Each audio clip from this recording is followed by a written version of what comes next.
It was really good to hear you mention, Nikhil, vulnerable customers when you were talking about the consumer duty. And of course, the final rule states that our rules require firms to consider the needs, characteristics and objectives of their customers, including those with characteristics of vulnerability.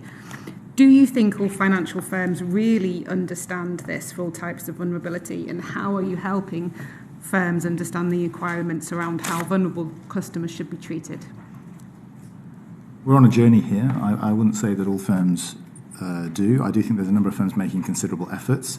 We have produced specific guidance around vulnerability and published research to support firms as they bolster their processes here.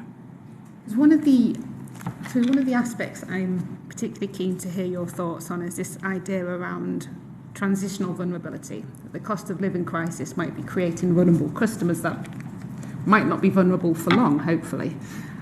How will sort of banks be able to, or financial services be able to identify those particular people who may be falling in and out of the vulnerable criteria in terms of supporting those people?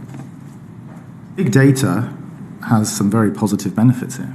I think the analytics that banks can now apply to the transaction level data of customers gives them a very good sense of what the circumstances are of their customers. Is their food, shopping, energy bill a greater proportion of their income? Are they seeing disruptive changes in incoming payments?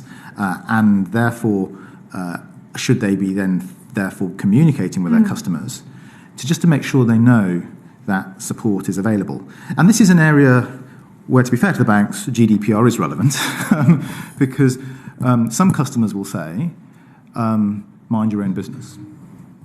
I don't want you monitoring my data. I don't want you monitoring my transactions, then coming to me and offering me support. So there is a delicate balance here to be struck between how banks use that data and legitimate customer consent to use that data. Which I understand, but I always think it's far better to offer help and have it rejected than never to offer it to begin with. So would you be encouraging companies to actually, where they have identified there's a sudden decline in income, which might indicate, a job loss, or as you were saying, a greater proportion spent on essential services?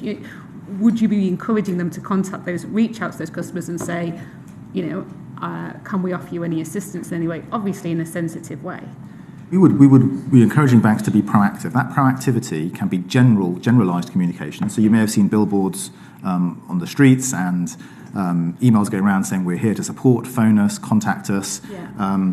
Some banks have experimented with anonymized chatbots. Now, at one level, that could seem quite impersonal, but one of the things we have observed is there is sometimes a sense of shame in talking to a human about the problems you're facing.